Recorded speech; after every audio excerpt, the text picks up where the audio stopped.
Good evening, everybody.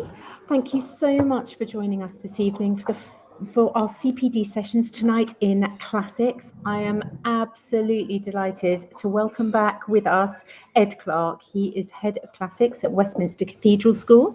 He's one of our favourite people. He's a setter for classics and Latin. He actually has his own Latin tutorial series as well, Clarke's Latin, of which I am a massive fan. So we are delighted to welcome him here with us this evening. The aim of these sessions is to support all of you to deliver the new specifications for CE. This session tonight is going to focus on reflecting on this new specification and concentrating on how to build an effective scheme of work, including English to Latin composition, and support pupils that are less used to this process.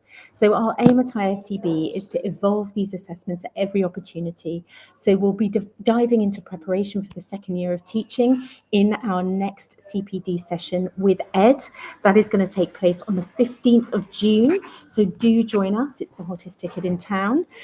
There's also an early bird discount too if you book with us soon. And that's just the same as the way in which you did it for this evening on Eventbrite. There's also a reminder, ISEB has gone digital. So we are on social media at ISEB Awards on all channels. It would be lovely to see you there. Do come and join us and send us your comments. Once Ed's session is finished, there's going to be time for questions. So make sure you use the chat function in YouTube.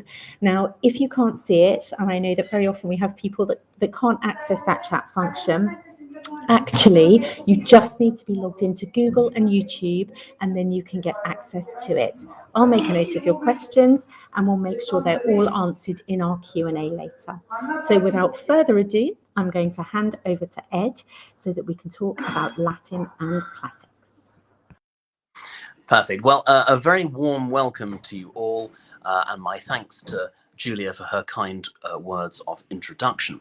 It's always a very great pleasure to be with you for these CPD events and IAPS conferences and so forth, and today is definitely no exception. So I should like to extend my thanks to you all for taking the time out of your busy days, what I know is a busy time of term, to be here with us this afternoon and indeed this evening. And I should like to thank you too for your continued interest in and teaching of the Common Entrance Classics Specifications, which is of course much appreciated.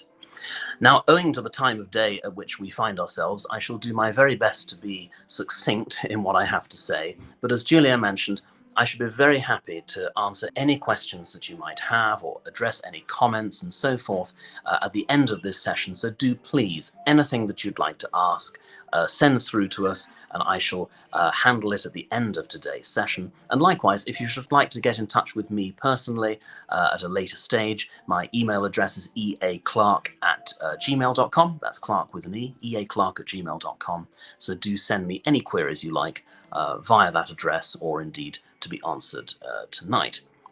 I imagine that a good number of you who are here this evening were also present for the last IAPS conference that I directed back in November of last year. And if so, you may recall that the most frequently raised topic of conversation was that of the newly expanded English to Latin requirements for question 4 of the new Latin paper. I think it fair to say that that was perhaps the most contentious topic raised for discussion as well. And I therefore thought it would be the logical thing to do to dedicate this CPD session in its entirety to those question 4 materials and English to Latin composition. As Julia mentioned, we have another session coming up in June, and I shall dedicate that more broadly to Common Entrance Latin and take an overview of the whole affair. But for now, I just want to zoom in on this business of English to Latin translation. So within that, there are two broad spheres that I would like to examine in turn. The first of these is the longer term consideration. I imagine and hope that we all are going to want to include English to Latin composition materials throughout our schemes of work and our pupils' Latin careers. I think it's very often perceived that English to Latin composition is somehow an extremely difficult thing in and of itself. Now, first of all, I don't in fact believe that to be the case. but also it so easily becomes a self-fulfilling prophecy. And I'm as guilty of this as anybody else. You look at an English to Latin set of sentences in a textbook or something along those lines, and you think, ah, well, this is barely examined and it's very difficult, and I'm under time constraints, because goodness knows, as prep school classics teachers, when are we not under time constraints?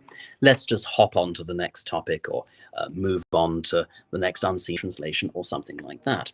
But the difficulty is that when a pupil then does come on to do some English to Latin work, they are, of course, going to find it extremely difficult. Not because prose comp is an inherently very challenging thing to do, but simply that they haven't done it before.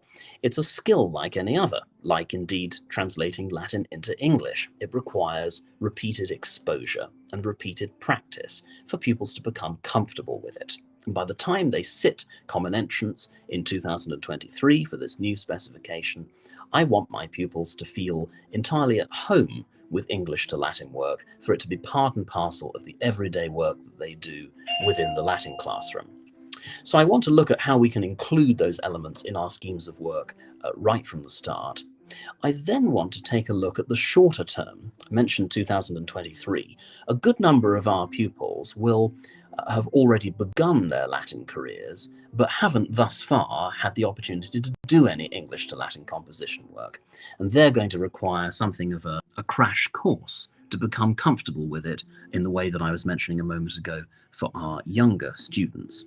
So I shall also take a look at that. I've been creating some new resources for English to Latin CE materials recently, and I can take you through some of my thoughts and the approaches that I have tried to take.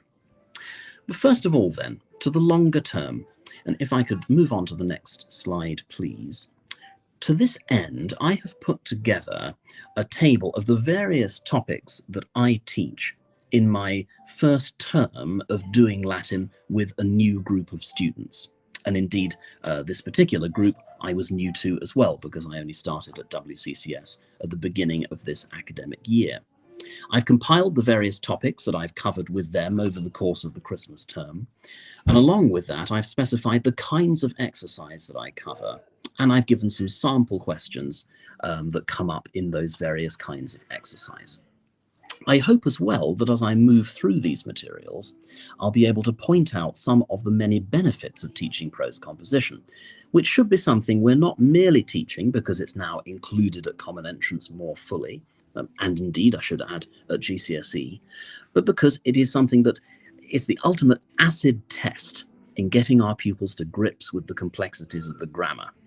And there are a variety of other benefits to studying prose comp as well that I should be able to elucidate as we move through these materials. So first of all, I start, of course, with the present tense of amo, amas, amat, and so on and so forth.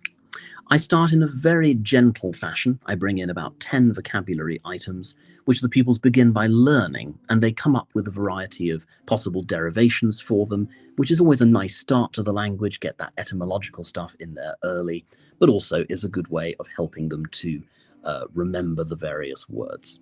I teach them the 6 endings. They encounter the grammatical concepts of number, person, and tense. And the very first exercise they sit is slightly simplified by having dashes inserted between the stem and the ending. The second exercise removes those dashes, and then the third exercise straight away is English in work. Now here is one of the first advantages that I can mention to doing prose comp from the start. At this early stage of the language, saying that navigamus means we sail really isn't very much more challenging than translating we sail as navigamus. Sure, there's the slight added complexity of having to create the verb stem, but that brings me on to another very important point and a useful aspect of this teaching. It's one thing for a pupil to be able to recognize some grammatical precept, and we can do our best to teach it as clearly and so forth as we may. But it is another for a pupil to be so comfortable with a grammatical precept that they can put it into practice when translating from English into Latin. It really is, as I mentioned earlier, an acid test. So I bring that in very early on. And in addition to that simple English to Latin translation, I also bring in what Common Entrance has always referred referred to as the manipulation of the language. That's something that's in the specification, the old one as well as the new, and is predominantly tested in question 3, the grammatical questions in a CE paper. But here I included as well with English to Latin translation. So for the 4th exercise, instead of given we sail, they're asked to form the first person plural of navigo, or whatever the case may be. I do a lot of practice with these basic elements. They learn another 10 words later in the chapter, and there's a lot of repetition, almost 1,000 questions early on. Not all pupils will finish it, but most will end up doing the whole shebang. And by the end of this, they should be ready. If you say they shout, they should be able to go clamant, and it be as fluent a process as possible, which I feel that I have now managed to reach with my new Latinists.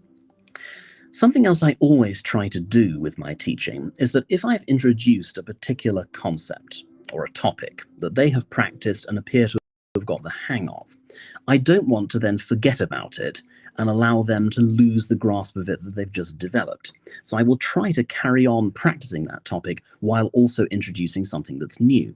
And that's why I spend quite a lot of time doing negatives and conjunctions. I begin with simple known negatives, but I also go a little bit beyond the level 1 specification in including nec, neque, neque, et, and out. So I bring in those double conjunctions into English and from English back into Latin as well. I even introduce some of the tougher complexities like nec and neque being used by themselves to mean not or but not, Latin being for some reason not terribly keen on said known. So my pupils continue practicing these basic verb forms for a good 2 chapters worth of the textbook through probably the majority of the first half of the term. So by the end of it, they really are very fluent with these verb forms, whichever direction they are translating in. After that, of course, the nominative case.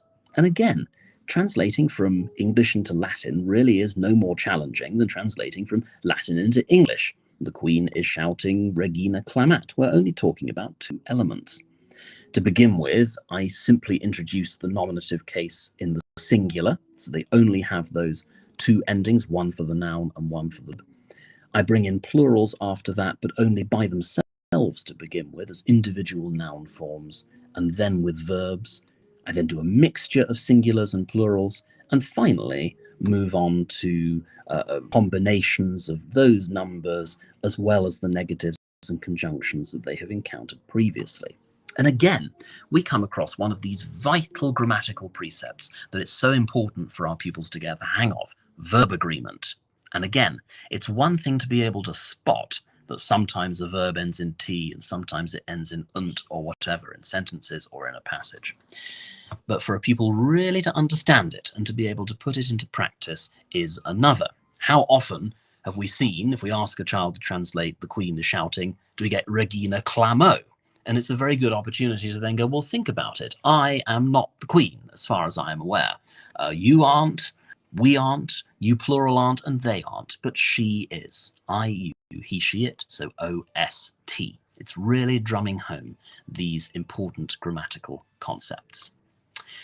Now, at this point, in the majority of textbooks, the accusative case is introduced, and thereafter, the first unseen that a pupil will encounter.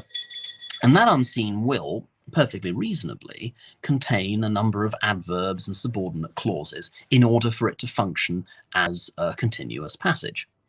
And it is assumed often that pupils are going to be able to get to grips with these because they've encountered them in English. And unfortunately, I've not always found that to be an accurate assumption with my own pupils.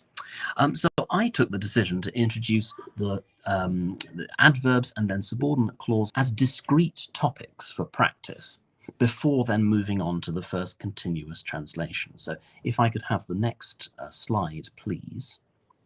So I start off with those adverbs, and you can see there in the example column that I also introduce this system of analysis and annotation.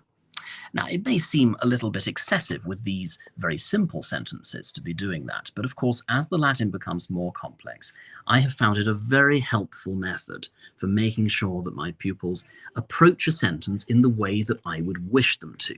And what I've often found over the years, and before I brought this in, no matter how intelligent the pupil and how well you attempt to school them in how best to approach a Latin sentence and finding the verb, finding the subject, and hopping around and so forth, when presented with an unseen, and particularly under exam conditions, they almost always revert to bumbling their way through from left to right, which is the exact opposite of how I would wish them to approach a Latin sentence. So you can see here they underline the subject, they put a box around the verb, they bracket off adverbs, and any conjunctions that crop up have square brackets around them. This is their first exposure to some of the complexities of Latin word order. Okay, only in a very basic sense, but we have the majority of adverbs just before the verb, but sometimes, particularly if they're to do with time, they're located at the beginning of the sentence. So my pupils learn about 10 of these adverbs. They encounter them from Latin into English with this system of analysis, sometimes at the start, sometimes before the verb. And then they have the same thing going in the other direction. And they then have to decide how to make the verb agree with the noun and where to locate the adverb that they are using. After that, subclauses. This adds an element of complexity to the system of analysis. I teach them 6 subordinating conjunctions: quod, quam, antiquam, postquam, ubi, and dum. I train them to look out for those early in translating a sentence, to put square brackets around the conjunction, and then to split the subclause off from the rest of the sentence with slashes. They are then under strict instructions to leave it alone and come back to it later once they've got the main clause dealt with. And they encounter subclauses at the start, at the end, and sandwiched into the middle of Latin sentences. After that, once again, we move in the other direction and have English into Latin composition, including those subordinate clauses. Now, if I can move on to the next slide again, please. We now encounter their first attempt at an unseen translation, which, as I said earlier, does not contain the accusative case, but simply the nominative. I must admit it is not easy trying to come up with stories that include only the nominative case, but I like to think that I've pulled it off here, and I do have a couple of spares as well. And as I mentioned earlier, I'd be very happy to share these resources with anybody who is interested, so do please get in touch at the end or drop me an email if you'd like some copies of these sheets. They work their way through this continuous translation using the system of analysis. And once they've done this passage, and as I say, potentially a couple of extra ones as well, they then move on to their first continuous English to Latin prose composition. And if I can move on to the next slide, please. We can see here exercise 39, early Britons. Now, I imagine that you could take pupils in years 7 and 8, perhaps even pupils at senior schools who are heading for GCSE, who would take one look at this continuous chunk of English and panic and think this is going to be a very difficult exercise for them to do. But when we look more closely, we can see it is simply a combination of all of the elements that the pupils have been practicing over the course of their first weeks of the language. The sentences will have a subject in the nominative, A or AE. They'll have the verb that matches up to it, to agree, or occasionally a subject concealed within that verb. There are adverbs which have to be placed in front of the verb or at the beginning, and then the odd subordinate clause, and they can decide where it's located, and they know that within the subordinate clause, the structure of the word order is the same as in a main clause or a simple sentence. So what I've done is I have scanned a selection of offerings from my own pupils who attempted this passage back in January, to show you how they fared and hopefully give an indication of the translation skills that they have up. So let's move on to the first of those examples, please, on the next slide. And we can see that this effort is really quite a successful one. There are, I must admit, I'm struggling a little to see. I'm owing to technological difficulties on my phone and not on a computer. Even with my glasses, the text is very, very small. But I think this was quite a successful one with the odd bit of verb agreement that was slightly off, but for the most part, a pretty successful effort. I'll take a look at the next one now, please, if I may.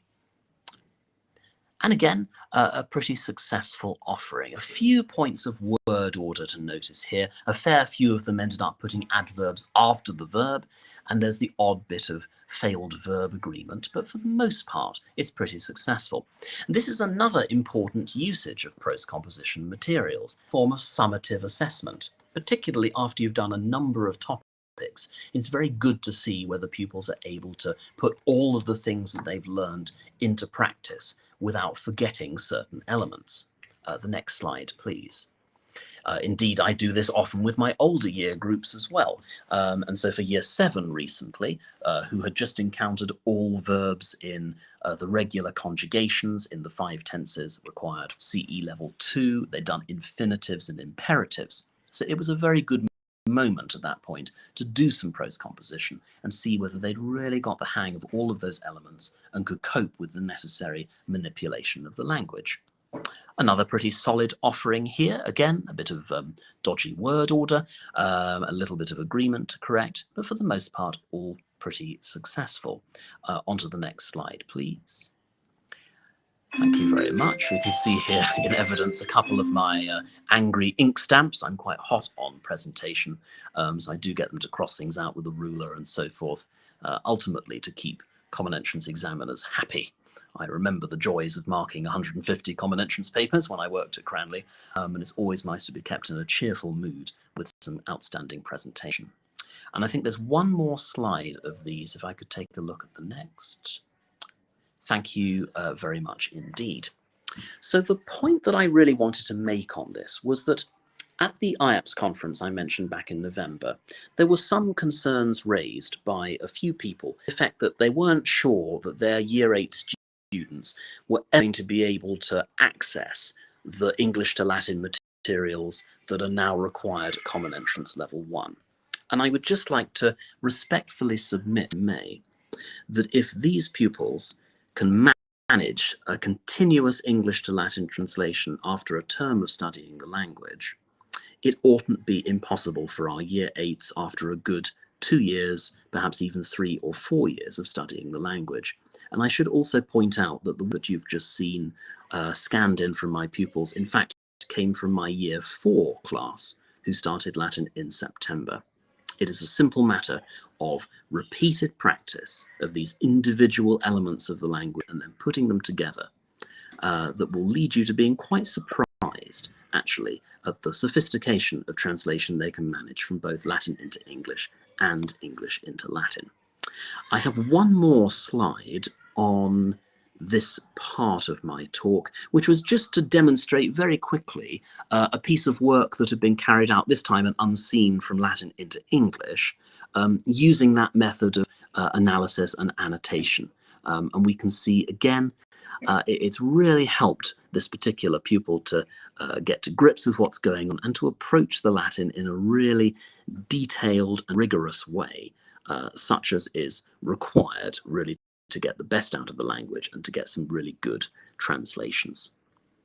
So that brings me to the end of that first section, and I hope that that has been useful in giving you a few ideas as to how you might include English to Latin right from the beginning of our pupils' careers. Now, if I could move on to the next slide again now, please.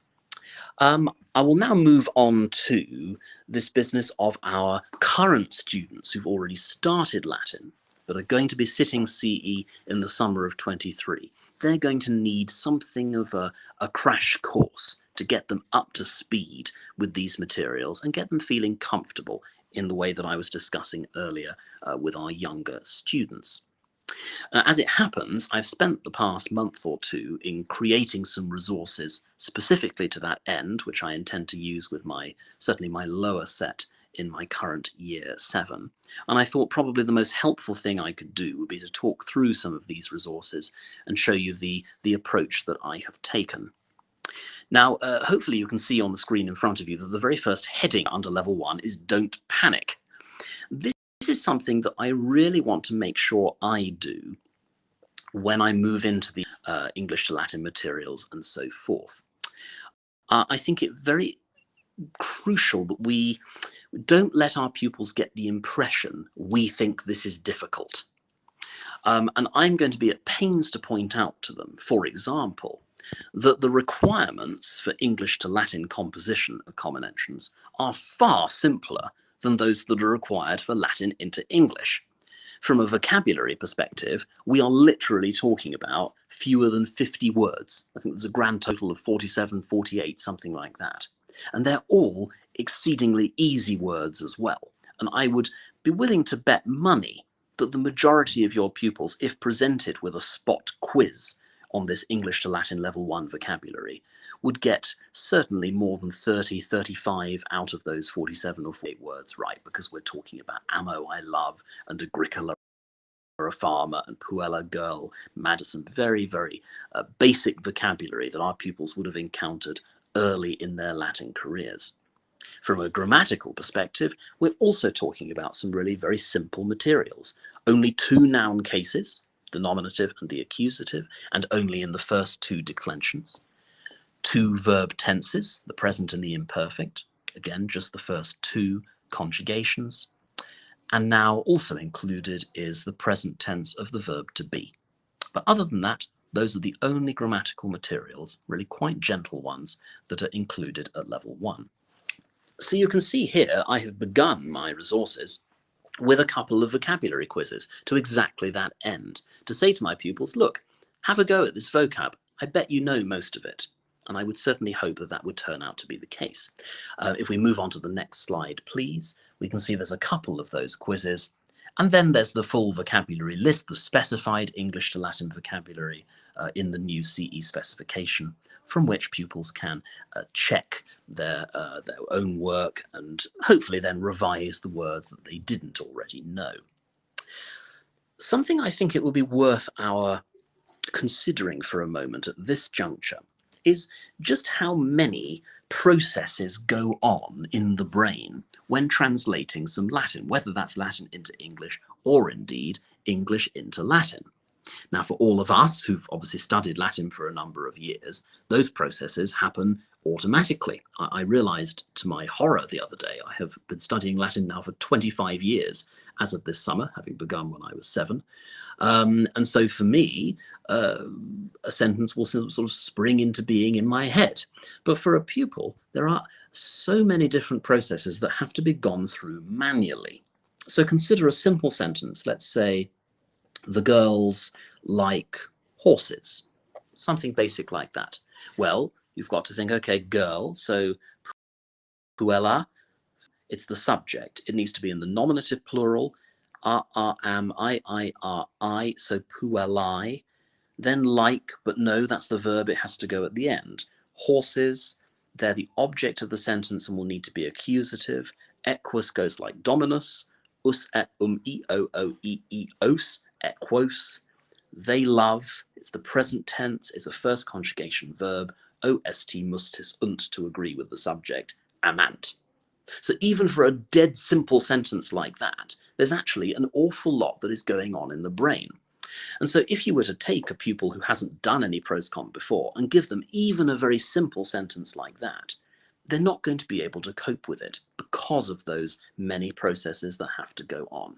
So what I have tried to do here is to split the atom in Latin terms, to break this work down into its absolutely simplest precepts, and then encourage repeated practice of each of those little bits and pieces.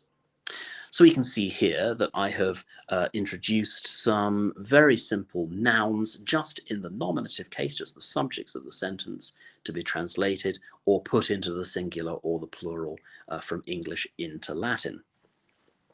Then we move on to sentences with 2 words to them. We can see on the right-hand side, we've then begun introducing some verbs as well. Let's move on to the next slide now, please. Just with some very simple, so there are the nouns on the left-hand side, and now here on the right, are those two-word sentences. We can see verb agreement is introduced in the same way that I mentioned it earlier on. And on to the next slide, please. And after they've got the hang of that, and we can see I've endeavoured to create as many questions as I possibly could based on what is admittedly a very limited amount of vocabulary. So I think I've managed to create about 80 questions per exercise, just based on the simple nouns and verbs that are supplied. Onto the next slide again, please. Lovely.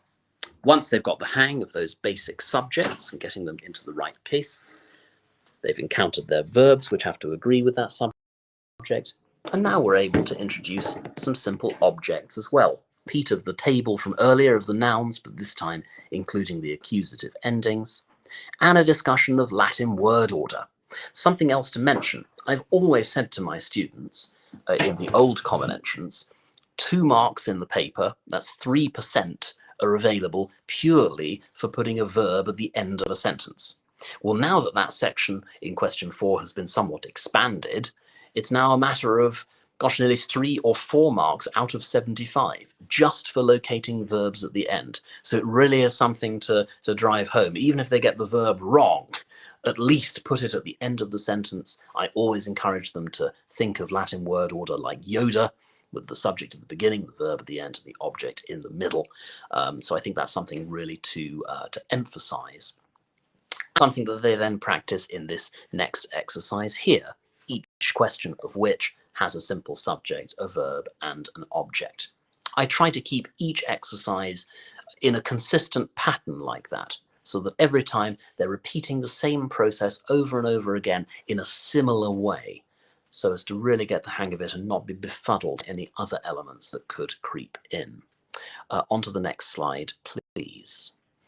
And the next one again. Thank you very much. And now on to another bugbear of teaching Common Entrance Latin. Every year, as long as I can remember, certainly at level 2 and in the older level 1 papers before the multiple choice section, there was always something like, we love the Queen or whatever, and pupils invariably ended up putting the object into the nominative case or doing something peculiar with the verb ending. So I thought, again, this was a topic that could be examined discreetly. And so here we have another set of 80 questions solely consisting of an object going into the accusative case and then a verb in one of those 6 persons with the correct ending on it. Onto the next slide again, please. And forward once more. Thank you very much. Now, at this point in the specification, there really isn't a huge amount of ground left to cover. We've only got the imperfect tense and the verb to be. So here we can see the imperfect is introduced. We just have those extra endings. Of course, pupils have to bear in mind the A or the E stem of the conjugation, but otherwise, hopefully a straightforward matter. And this exercise is then a summary of all the types of sentence that we've already seen, but this time some of them are in the imperfect, as well as others being in the present tense. And on to the next slide, please. And finally, we come on to the verb to be. And as far as level 1 is concerned, that is the only addition to the specification for what's required for English into Latin. Admittedly, we're now dealing with individual sentences rather than multiple choice, but this is the only new element, the present tense of the verb to be. Of course, at this stage, we don't have any adjectives. They don't feature in English to Latin work until level 2. So the sentences involving the verb to be must by necessity be extremely simple, because at this stage we can only say things like, we are slaves, I am not a Roman, you are friends, and so forth. So we're talking very simple complements and a subject contained within the verb. If we take a look at the next slide, please. Thank you very much. And we can see then a set of very rudimentary sentences that practice those elements.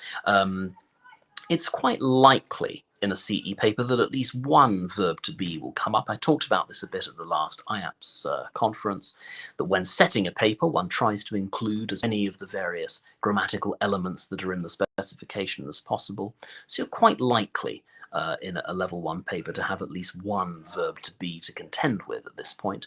So something that's worth knowing well, and of course that frequently crops up, particularly in the imperfect tense, in the Latin to English passages. The next slide again, please. And finally then, at the end of this chapter, I've got a summary of all of those elements that have been covered. There are then, I think, only 2 adverbs in the level 1 spec, which is SIPE often and semper always. But other than that, all of the elements have now been covered, and there ensues, I think, about 180 questions, which are just a mixture of all the various elements that have come up so far in preparation for CE level 1. And onto the next page, please. You can see many more of those feature, and let's move on one step beyond that again as well. Thank you very much. Now, I'm conscious that, of course, one does get students each year who really, really struggle to get to grips with Latin and to get their head round the way it works differently from English, around the word order, the inflections, and so forth. And to that end, I took all the exercises that I have just talked through and I've simplified them even further in an additional appendix. And so these then consist only of some fill in the blanks for various endings and forms, terminations, that sort of thing. So we can see that here with those simple nouns in the nominative case. We've just got to circle the correct one initially and then inserting the correct ending after that. Onto the next slide, please. Thank you very much. And then likewise, we can see here inserting the correct endings for the verb agreement. And I think we can now flick through several of the slides in fairly swift succession. We can see there subject, object, and verb has now been included. We then move on to those verb to be questions where a part of sum has to be encircled. For the long exercise with 180 questions, there's then a variety of approaches, some simply reordering the words that have already been correctly formed, some filling in the blanks, and some carrying out a mixture of those activities. And I think one more page forward, and a final one after that. Oh, I've underestimated how much material I've included here. And eventually we come to hopefully seeing a set of answers on the right-hand side. There we are. So there is then also an answer key included at the back that one's pupils can practice from. For levels 2 and 3, there are a few more elements to be included. So I've also created some exercises on prepositional phrases, adjectival agreement, and for level 3, just some basic noun and verb formation stuff. Because then all the verb conjugations are required and the majority of the noun declensions. I think it's the 3 noun declensions that are needed at level 3. So there's a bit of practice for them, and again, a good number of sentences. So I hope that too has been helpful in talking through these various elements that I'm going to be using with my Year 7 students. And at that point, I think that's all that I have to add for today, and I would be very happy now to answer any questions that you might have. So, Julia, I hand back over to you. Thank you.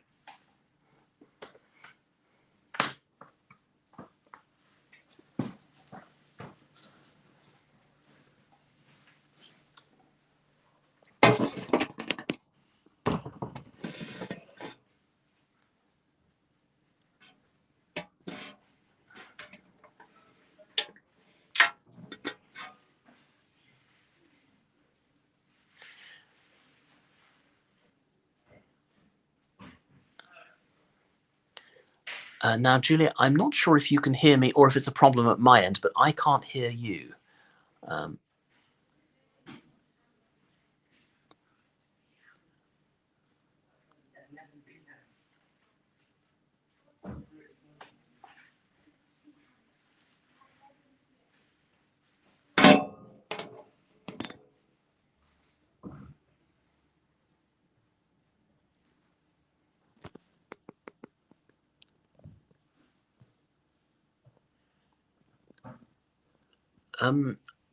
I'm very sorry. I'm afraid I haven't heard any of that.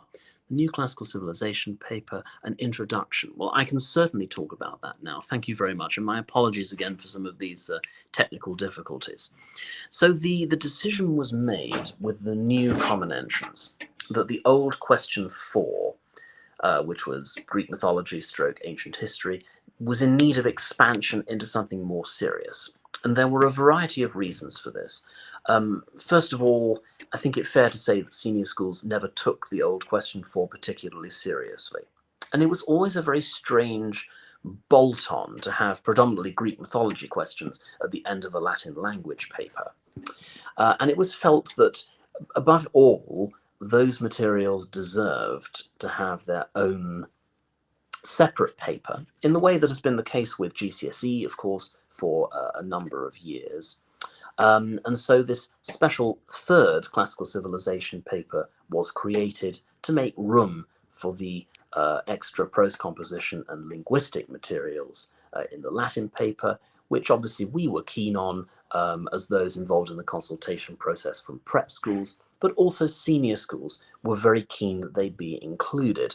And this was part of the overall plan for ISEB's various strands of common entrance to essentially do a little bit less and do it better. There was a sense of going into more detail on the grammar, but not covering quite as much ground. Hence, for example, the removal of the subjunctive from level 3 and shuffling it up towards common academic scholarship. And it was very exciting for us. I think we were the only subject to have expanded its empire into a whole additional paper. And indeed, we had the setting meeting only recently looking at these various papers, and I was really excited by what I saw. The Greek mythology paper is, or classical civilization, I should say, it's made up of several strands. There is some Greek mythology in there. There's some Greek and Roman history, and there are some plans afoot to include some drama materials as well. But the paper is kept incredibly broad, which is a great thing. At the moment, there are 15 questions, each of which is worth 25 marks, and pupils pick any 2 from any part of the paper, and they are very broad in their scope. So tell the story of a Greek myth, or talk about the Parthenon, or whatever. They're very open-ended, and exactly the thing that I've always wanted for my pupils, to just be able to say, here's a subject, and off you go. Because we so often find our pupils are Greek myth geeks. They will tell you quite happily who Zeus's maiden aunt is or whatever. They've got all that information and they're just bursting to tell you all about it. So rather than having the rather restrictive 8-marker, 2-marker format that we did in the old question 4, we've now got a lot of scope for pupils to really talk about what they know and expand on those materials. I should also say that the specification has been designed to be as flexible as it possibly could. So if you so desired, it would be perfectly possible to have classical civilization at CE, a full 3-year course going into great detail on a whole variety of different topics about the ancient world. Equally, the amount of work that we currently do in getting our pupils up to speed for question 4 of the old common entrance would be more than adequate to get them through this exam. So it's definitely something that could be done in a classroom setting in a formal way as part of the official school curriculum, but equally well could be done as an after-school club or during lunch breaks, or perhaps with a bit of independent study from pupils themselves. And certainly here at WCCS, I very much intend to get at least some of my pupils into Class Civ, the official exam and the course, over the next couple of years. I've already got people doing a bit of Greek as an after-school club and taking those exams, and I see no reason why a good number of my pupils couldn't also take Class Civ. So something that we were really excited to see, and I hope that a good number of you will be interested in taking it up yourselves, and I really encourage you to approach that issue with the directors of studies and so forth. Again, I'm very happy to be contacted if you'd like any advice, and so on and so forth. You can see we'd love to hear more about the new prose composition.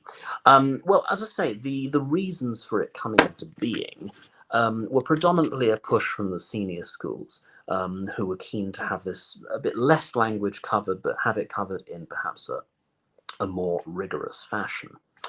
But also, prose composition was something that I've always been very passionate about, and I think, very fortunate in being able to do quite a lot of it at school. And I know that Bob Bass has also been, for a long time, a great advocate of it as well. As I've been able to discuss today, I think it's a very effective method in getting pupils really to grips with individual grammatical concepts, to really understand what they're doing with the language. It's also something that's very interesting.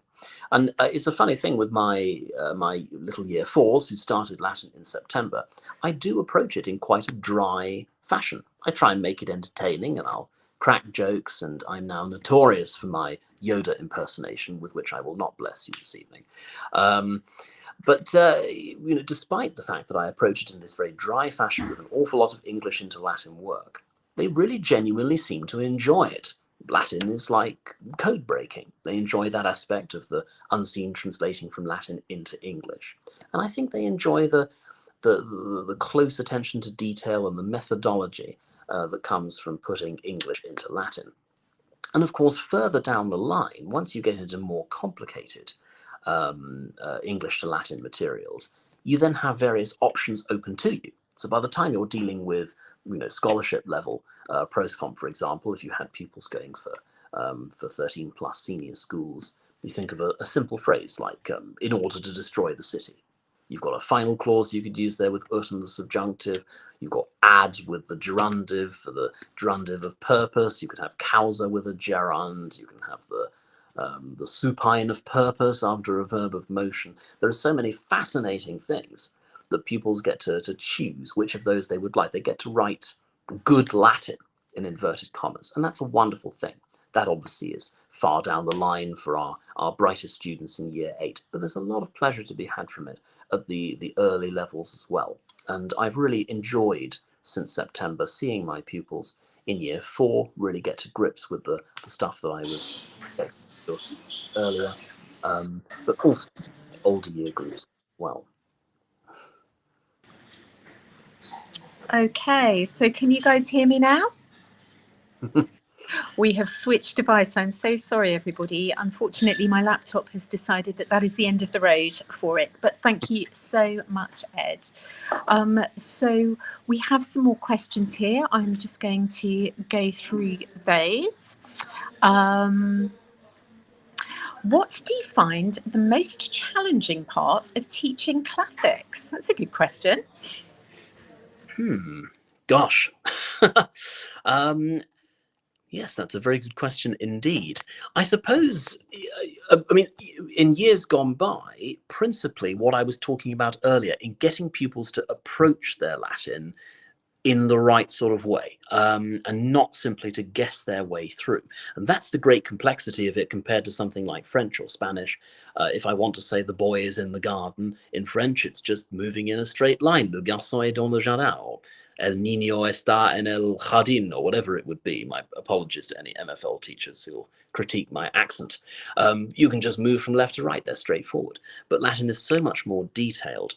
And actually, in the early stages, just getting pupils to grips with simple concepts like subject and object, and the order in which they come in a sentence is difficult. I think often as classics teachers, it may well be your experience out there that we are the people first introducing these grammatical concepts. Sometimes they will come up in English lessons or in modern foreign languages, but very often we are the first people to introduce these concepts and have to get our pupils to grips with them, which can be quite challenging. But I definitely recommend the sort of close analysis of sentences and just compelling pupils always to set about it in a certain way. And I think they like that because they feel like they know what they're doing. They feel like there's a logic to it, and that if you follow this process, it's like a formula that will lead to the success of the Latin. And that gives them a sense of confidence, which I also think is very important. There are certain grammatical concepts that can cause difficulties.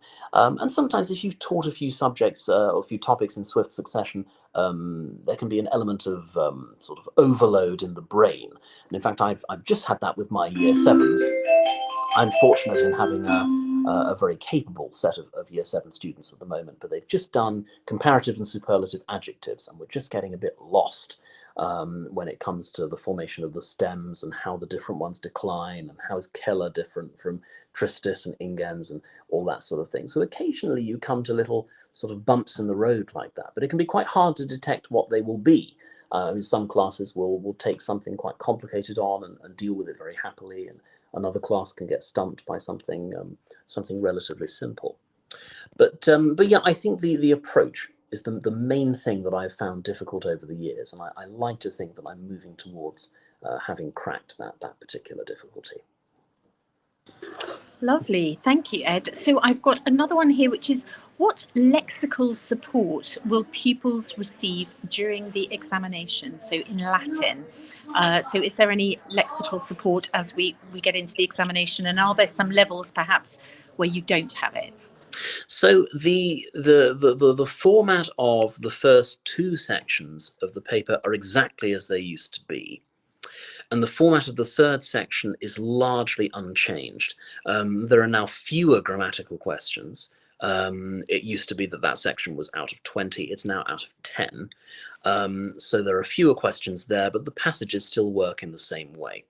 So for the first three sections of the paper, you've got a passage. If at all possible, we will have created it out of the specified Latin to English vocabulary, but anything that pupils don't know and can't glean from the blurb at the top of the paper from the introduction is then included in a glossary at the side. And it varies from paper to paper as to how many words, or indeed if any words at all, need to be glossed because they're not in that vocabulary list. The English to Latin section now does not have the vocabulary list that it used to. So it used to supply all of the English to Latin words underneath, and that is no longer the case. So instead, there is now a specified vocabulary in the specification, specially for English into Latin rather than Latin into English. As I mentioned earlier, our hope was that this would not pose too many difficulties, certainly at level 1, because we're really talking about very, very few words. It's fewer than 50, and all words that are pretty familiar, or should be pretty familiar to our pupils by now. Some of them, the most basic vocab they'll have learnt in their early terms of studying the language. So that vocabulary is no longer provided, but it's hoped that it's all vocab that they're pretty comfortable with already, and will be happy to come up with in the context of the exam.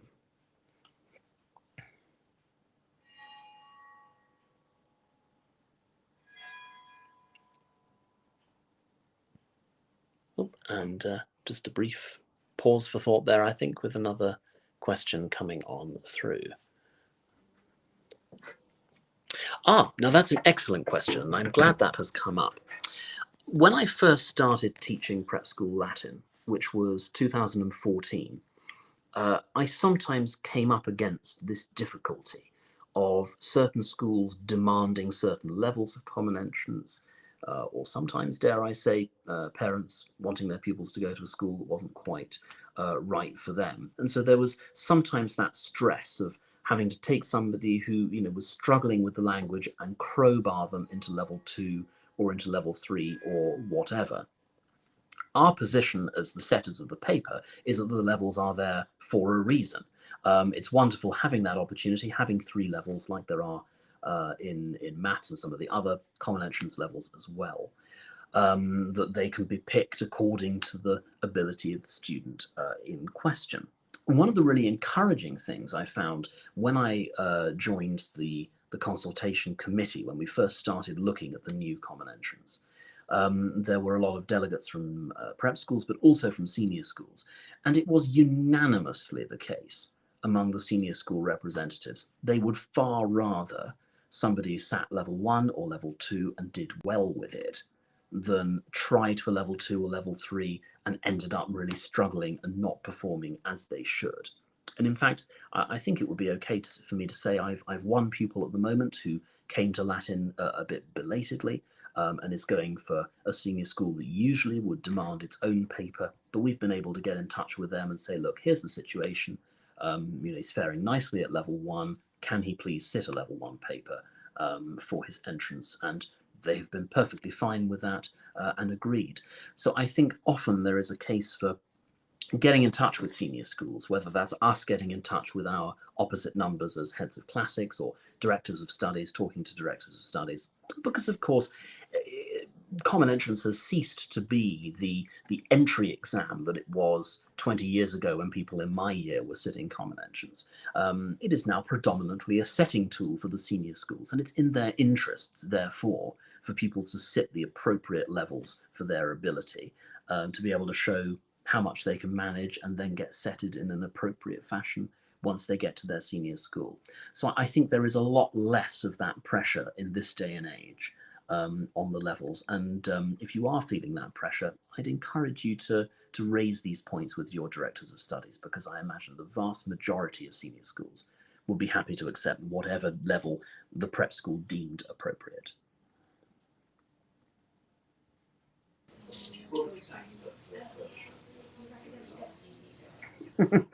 Oh gosh, that's a very interesting question. I remember when I first looked around Cambridge, having a lecture from Simon Goldhill, and he talked about the great misconception with the Greeks was that they were all very sort of peaceable people who wandered around in bed sheets asking each other what is courage and stuff like that, and in fact were an incredibly warlike society. I mean, scarcely 2 years ever went by in which one of the Greek states was not at war with another one, and so forth. So I think that can be a misconception. We can see these rather purified versions of the ancient world, and that can partly be through the prism of the Renaissance, but also in general and through watching TV and films, we can get slightly skewed ideas. Always find it very interesting. People still think of ancient art and architecture as being very pure and very white and so forth. And in fact, we've now got bits of surviving paintwork that would indicate actually it was more like a sort of 1960s kind of very gaudy, bright paints and so on, going into a Greek temple or something like that.